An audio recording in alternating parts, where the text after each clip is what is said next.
কিছু কিছু ভুল যেমন মানুষের জীবনকে পরিবর্তন করে, তেমনি কিছু কিছু চলার পথ সেটাও যদি ভুল হয় তাহলে সেখান থেকে নতুন কিছু জানা, শেখা বা নতুন কিছু উপলব্ধি করা যায়।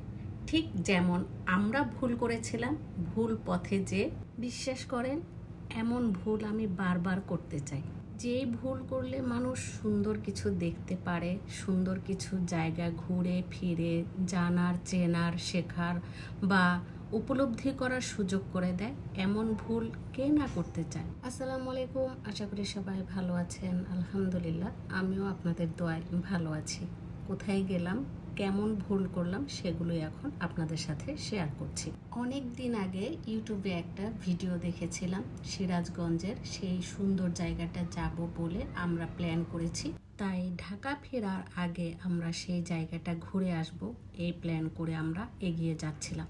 যাই হোক, পরে এসে তো আমরা পথ হারিয়ে ফেলি। আর আমাদের যেহেতু অনেক দিন আগের দেখা ভিডিও, তাই সেই ভিডিওটাও খুঁজে পাচ্ছিলাম না বা সেই ঠিকানাটাও জানছিলাম না, কারো কাছে বলে যাব সেটাও কিন্তু করতে পারছিলাম না। শেষ পর্যন্ত আমরা সিরাজগঞ্জের একটা জায়গায় এইখানে এসে থামলাম, আর এই জায়গাটার নাম হচ্ছে বেলকুচি। সিরাজগঞ্জের বেলকুচিতে এসে আমরা থেমে চায়ের জন্য অপেক্ষা করছিলাম যে দেখি চা পাওয়া যায় কিনা।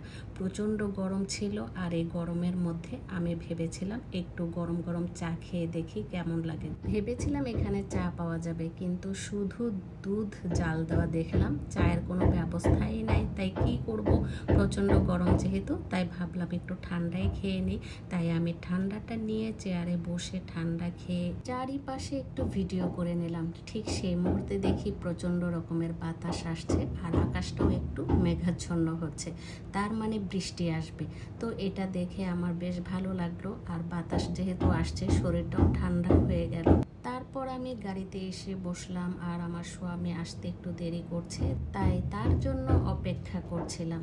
যাই হোক, পরিশেষে কিন্তু আমরা রওনা দিয়ে দিলাম। আর সিরাজগঞ্জে আমরা এসে যে জায়গাটা দেখতে চেয়েছি সেটা যেহেতু দেখতেই পারলাম না, আর সেদিনই যেহেতু আমরা ঢাকা ফিরবো, তাই আর দেরি করলাম না, তাড়াতাড়ি যতটা সম্ভব এগিয়ে যাচ্ছিলাম। আর ঈদের ছুটি সেদিন শেষ দিন ছিল, সবাই যার যার মতো প্রিয়জন ফেলে, বাড়ি ফেলে ঢাকা ফিরবে, তাই মানুষেরও খুব প্রচণ্ড রকমের একটা তাড়াহুড়ো ছিল, যে যেভাবে পারে আগে আগে চলে আসবে ঢাকা।